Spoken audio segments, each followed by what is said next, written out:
At the end of daybreak, beat it, I said to him, you cop, you lousy pig, beat it.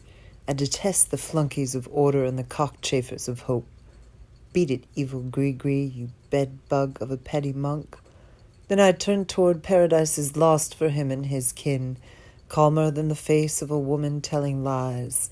And there, rocked by the flux of a never-exhausted thought, I nursed the wind. I unlaced the monsters, and heard rise, from the other side of disaster, a river of turtle doves and savannah clover, which I carry forever in my depths, height deep as the 20th floor of the most arrogant houses, and as a guard against the putrefying force of crepuscular surroundings, surveyed night and day by a cursed venereal sun.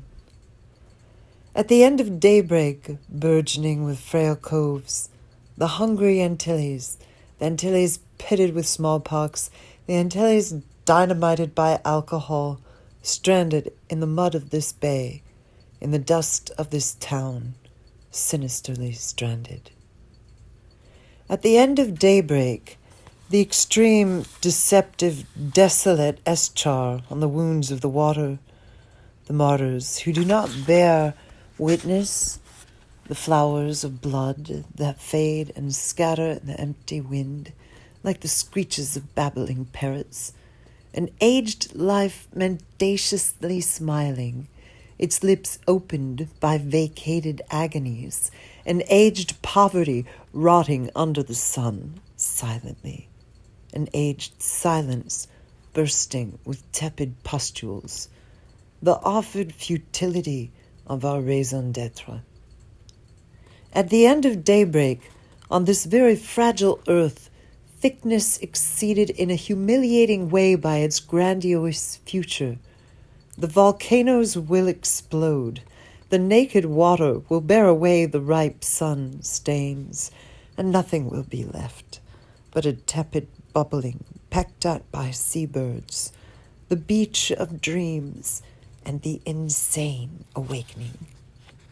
At the end of daybreak, this town, sprawled flat, toppled from its common sense, inert, winded under its geometric weight of an eternally renewed cross, indocile to its fate, mute, vexed no matter what, incapable of growing with the juice of this earth, self-conscious, clipped, reduced, in breach of fauna and flora. At the end of daybreak, this town sprawled flat.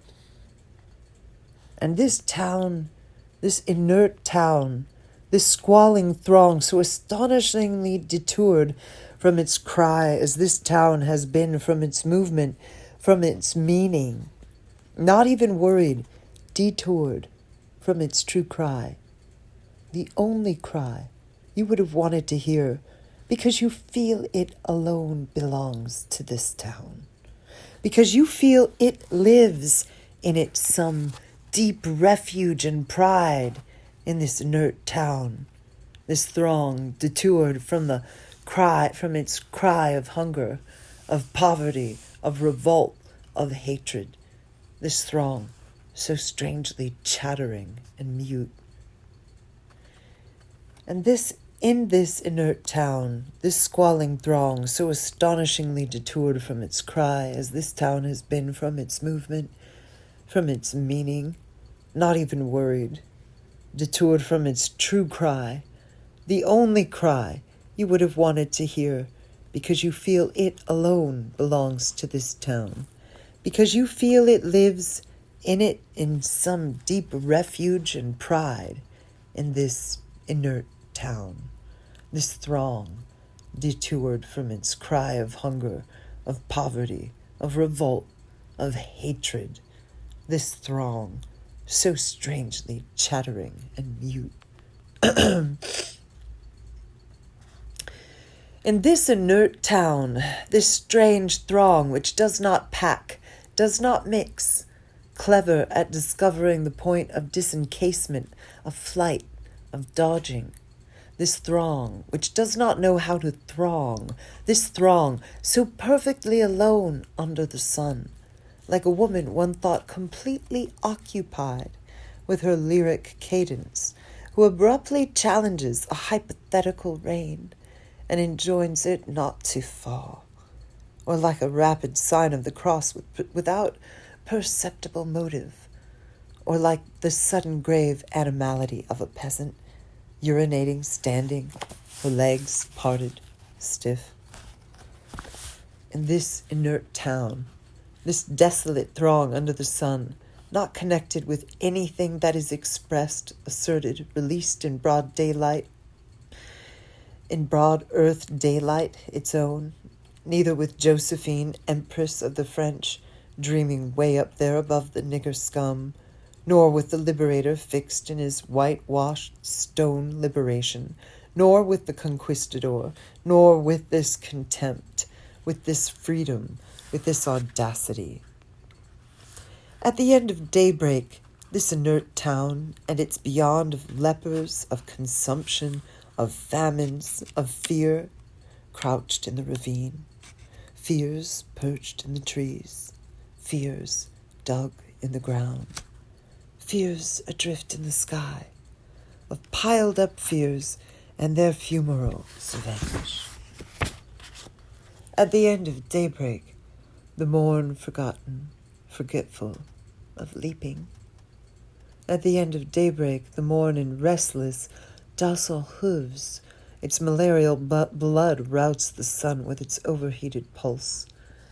At the end of daybreak, the restrained conflagration of the morn like a sob, gagged on the verge of a bloodthirsty burst, in quest of an ignition that slips away and ignores itself.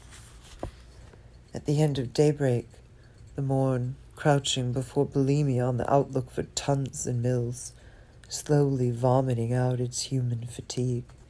The morn, solitary, and its shed blood. The morn, bandaged in shade. The morn, and its ditches of fear. The morn, and its great hands of wind.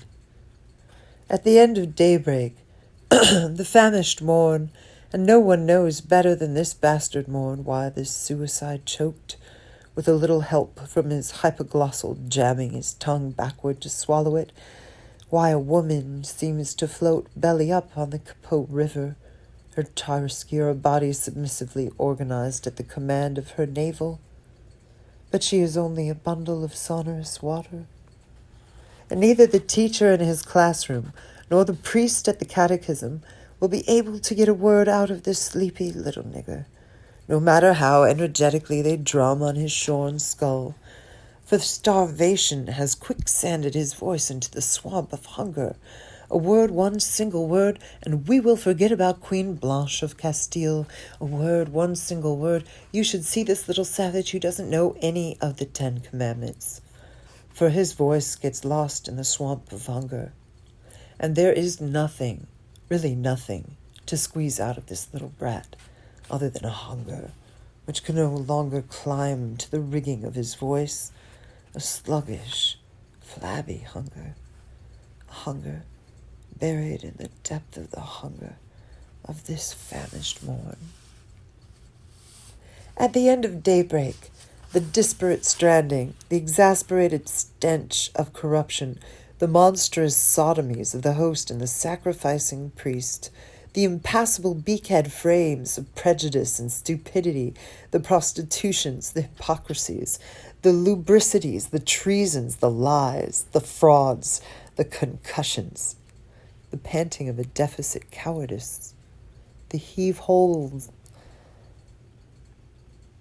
the heave-holeless enthusiasm of supernumerary sahibs, the heave-holeless enthusiasm of supernumerary sahibs, the greeds, the hysterias, the perversions, the clownings of poverty, the cripplings, the itchings, the hives, the tepid hammocks of degeneracy. Right here, the parade of laughable and scrofulous buboes, the forced feedings of very strange microbes, the poisons without known alexins, the sanies of really ancient sores, the unforeseeable fermentations of putrescible species. At the end of daybreak, the great motionless night, the stars deader than a caved-in balafon. The tyrannical bulb of night sprouted from our villainies and our self-denials, and our foolish and crazy stunts to revise the golden splashing of privileged moments, the umbilical cord restored to its ephemeral splendor, the bread and the wine of complicity, the bread, the wine, the blood of honest weddings. And this joy of former times making me aware of my present poverty, a bumpy road plunging into a hollow where it scatters a few shacks, an indefatigable road charging at full speed a morn, at the top of which it brutally quicksands into a pool of clumsy houses, a road foolishly climbing, recklessly descending, and the carcass of wood which I call our house, comically perched on minute cement paws, its coiffure of corrugated iron in the sun like a skin laid out to dry. The main room, the rough floor where the nail heads gleam, the beams of pine and shadow across the ceiling, the spectral straw chairs, the great lamp light, the glossy flash of cockroaches and maddening buzz. At the end of daybreak, this most essential land restored to my gourmandise, not in diffuse tenderness, but the tormented sensual concentration of the fat tits of the morn, with an occasional palm tree as their hardened sprout, the jerky orgasm of torrents and from Trinidad to Grand Riviere, the hysterical grand suck of the sea. And time passed quickly, very quickly. After August, mango trees decked out in all their lunules. September, begetter of cyclones. October, igniter of sugarcane. November, who purrs in the distilleries. There came Christmas. And time passed quickly, very quickly. After August and mango trees decked out in all their lunules.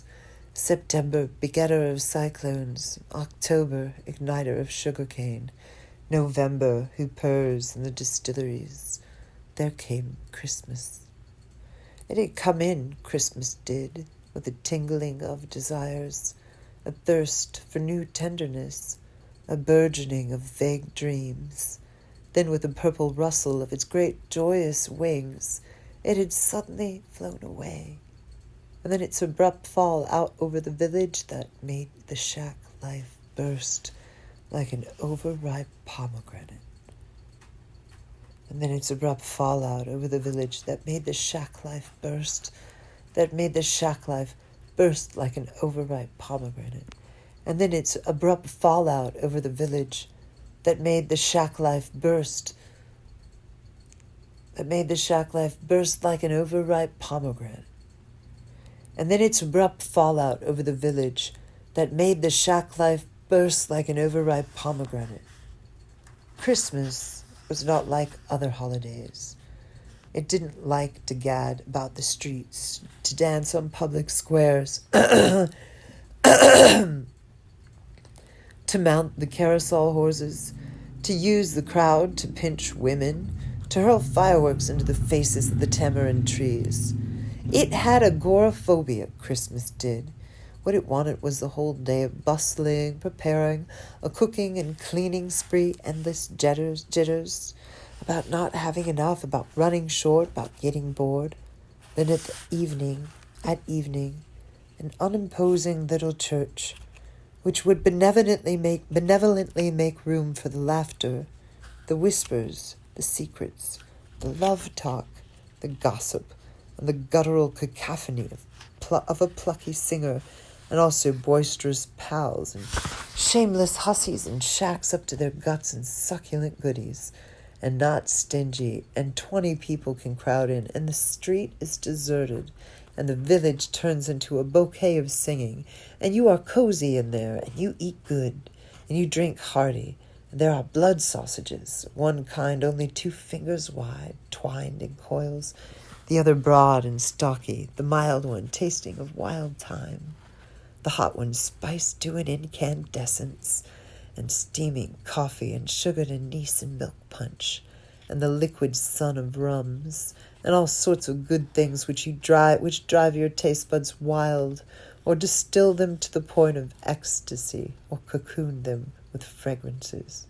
And you laugh, and you sing, and the refrains flare on and on like cocoa palms. Alleluia. Kyrie eleison, eleison, eleison. Christi eleison, eleison, eleison. And not only do the mouths sing, but the hands, the feet, the buttocks, the genitals, and your entire being liquefies into sounds, voices, and rhythm.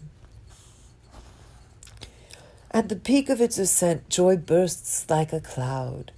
The songs don't stop, but roll now anxious and heavy through the valleys of fear, the tunnels of anguish, and the fires of hell.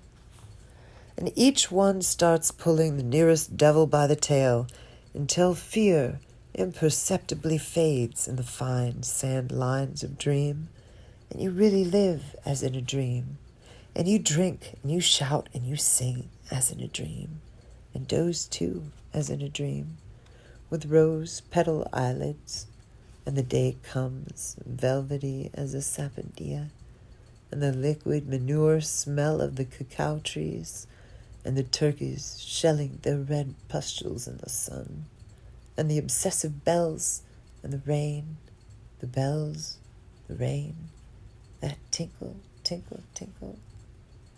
At the end of daybreak, this town sprawled flat. It crawls on its hands, without the slightest desire to drill the sky with a stature of protest. The backs of the houses are afraid of the sky, truffled with fire, their feet of the drownings of the soil.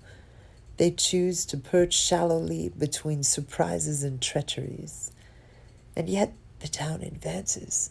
Yes, it does. It even grazes every day further beyond its tide of tiled corridors, prudish shutters, gluey courtyards, dripping paintwork, and petty, hushed-up scandals, petty unvoiced guilts, petty, immense hatreds knead the narrow streets into bumps and potholes where the wastewater grins longitudinally through turds. At the end of daybreak, life prostrate, you don't know how to dispose of your aborted dreams. The river of life desperately torpid in its bed, neither turgid nor low, hesitant to flow, pitifully empty. The impartial heaviness of boredom, distributing shade equally on all things. The air stagnant, unbroken by the brightness of a single bird. At the end of daybreak, another little house, very bad smelling, in a very narrow street, a minuscule house which harbors in its guts of rotten wood dozens of rats and the turbulence of my 6 brothers and sisters.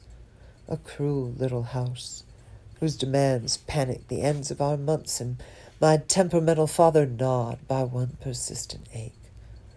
I never knew which one, whom an unexpected sorcery could lull to melancholy tenderness or drive to towering flames of anger. My mother, whose legs pedal night and day for our tireless hunger. I was even awakened at night by these tireless legs which pedal the night, the bitter bite in the soft flesh of the night of a singer that my mother pedals for our hunger, day and night.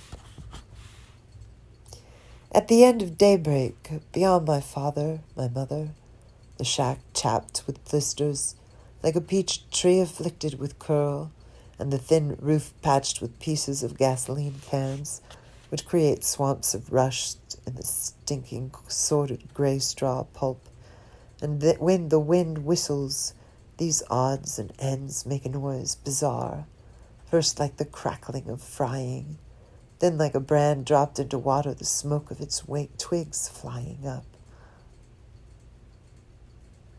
First crackling of fire, then like a brand dropped into water, the smoke of its twigs flying up.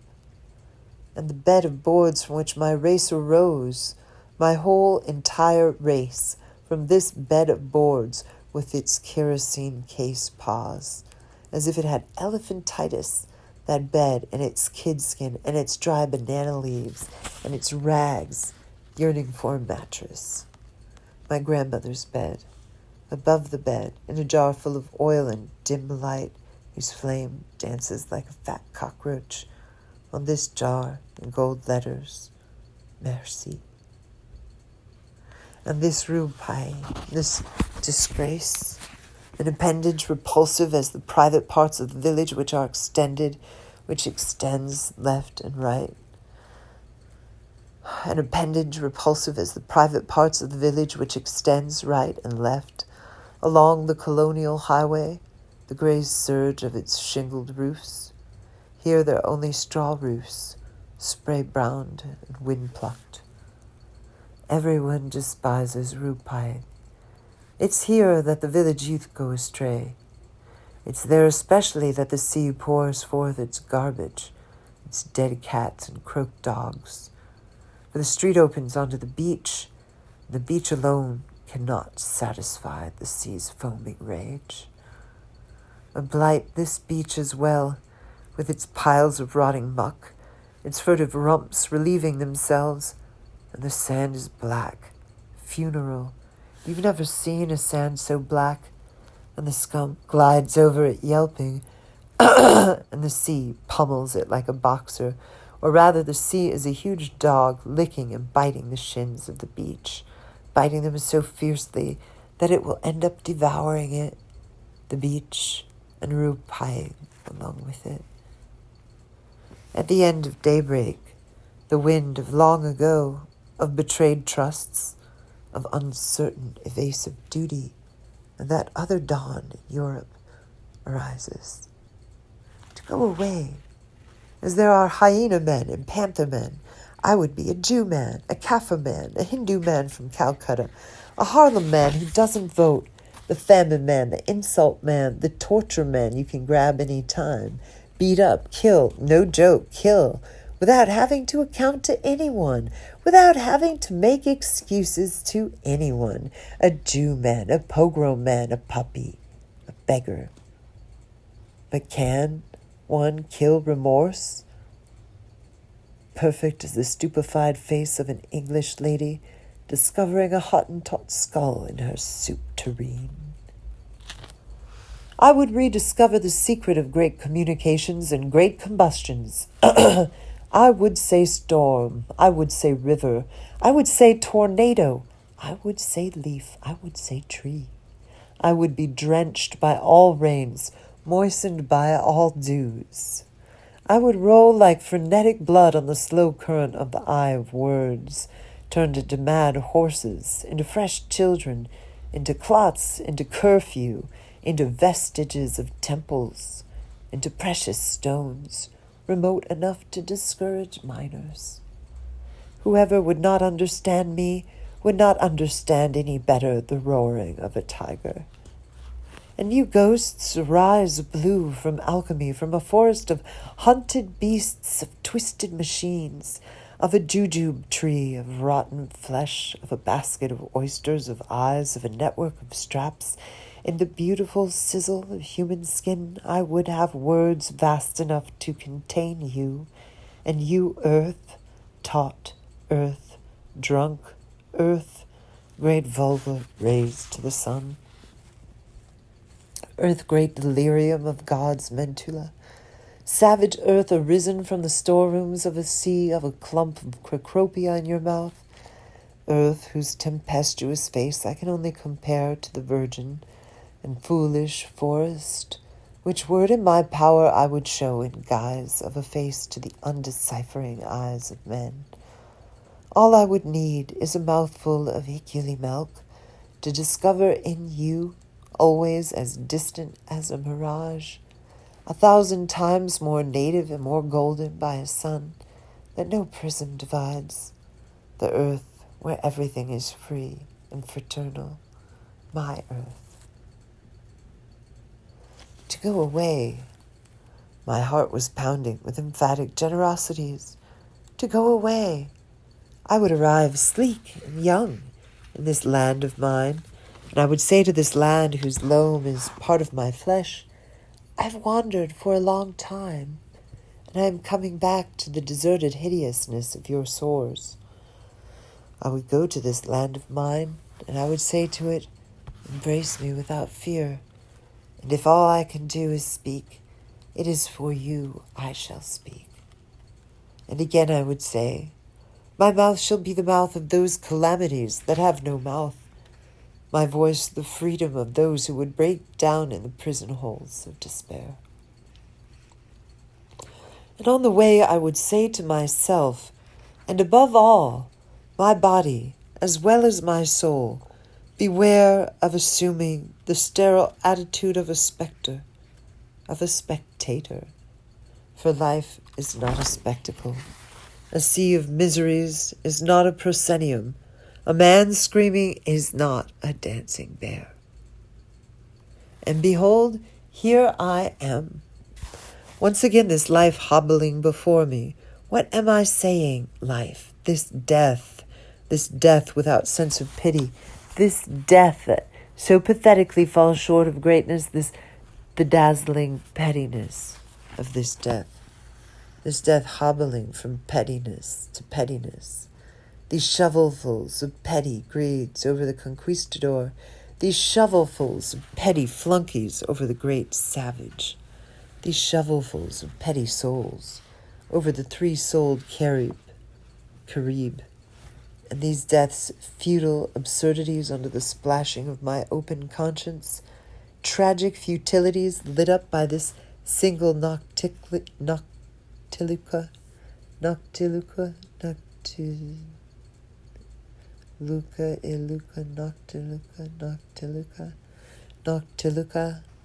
tragic futilities lit up by this single noctiluca, and I alone, sudden stage of this daybreak, when the apocalypse of monsters cavorts, then, capsized, hushes, warm election of cinders, of ruins and collapses. One more thing, only one, but please make it only one. I have no right to measure life by my sooty finger span, to reduce myself to this little ellipsoidal nothing trembling 4 fingers above the line. I, a man, to so overturn creation that I include myself between latitude and longitude. At the end of daybreak, the male thirst and the desire stubborn, here I am, severed from the cool oasis of brotherhood, this so modest nothing bristles with hard splinters, and this too safe horizon is startled like a jailer. This so modest nothing bristles with hard splinters. This too safe horizon is startled like a jailer. Your last triumph, tenacious crow of treason. What is mine, these few thousand death-bearers who mill in the calabash of an island and mine too? The archipelago arched with its anguished desire to negate itself, as if from eternal anxiety to protect this impossibly delicate tenuity separating one America from another, and these loins, which secrete for Europe the hardy liquor of a Gulf stream, and one of the 2 slopes of incandescence between which the equator tightrope walks towards Africa, and my non-fence island, its brave audacity, standing at the stern of this Polynesia, before it Guadeloupe, split in 2 down its dorsal line, and equally in poverty to us.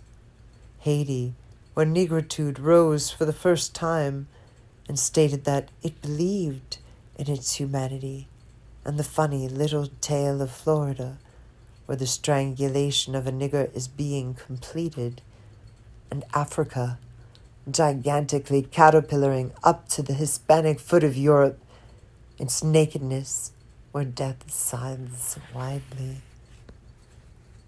And I say to myself, Bordeaux and Nantes and Liverpool and New York and San Francisco, not an inch of this world devoid of my fingerprint and my calcenians on my calcaneus,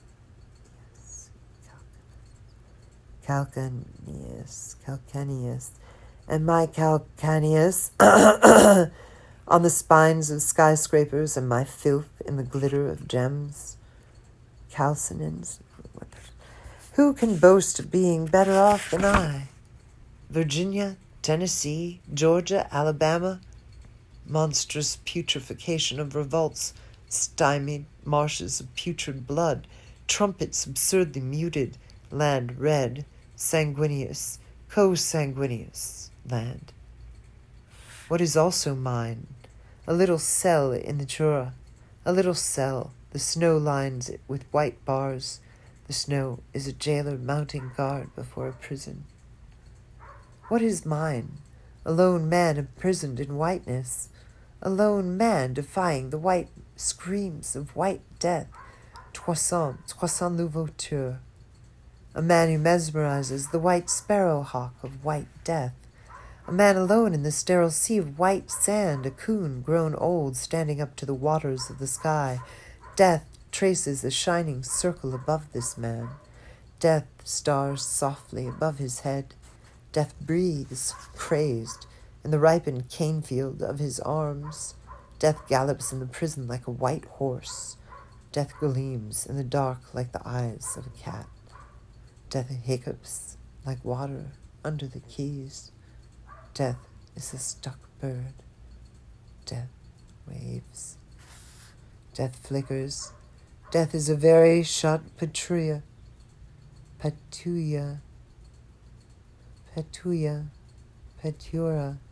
Death is a very shy Petura. Death flickers. Death is a very shy Petura. Death expires in a white pool of silence. Swellings of night in the four corners of this daybreak, convulsions of congealed death, tenacious fate, screams erect from mute earth. The splendor of this blood, will it not burst open?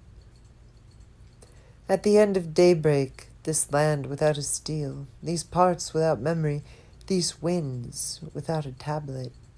So what? We would tell, would sing, would howl. Full voice, ample voice, you would be our wealth, our spear pointed. Words? Ah yes, words. Reason, I crown you evening wind.